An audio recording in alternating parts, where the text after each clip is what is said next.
بسم اللہ الرحمن الرحیم۔ السلام علیکم دوستو۔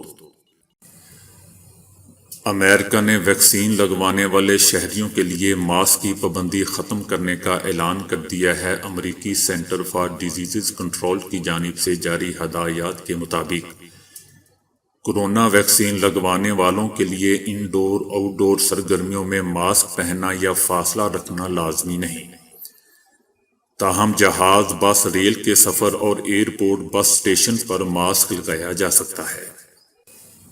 امریکی ادارہ صحت نے ہدایت جاری کرتے ہوئے مزید کہا ہے کہ جن لوگوں کی قوت مدافعت کمزور ہے وہ ماسک پہننا ترک کرنے سے پہلے ڈاکٹر سے مشورہ کر لیں۔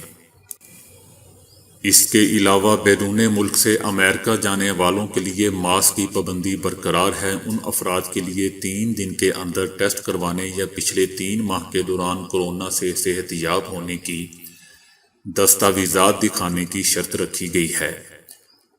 امریکی صدر جو بائیڈن نے CDC کے اعلان کا بھرپور خیر مقدم کیا ہے اور اسے ایک عظیم دن قرار دیا ہے۔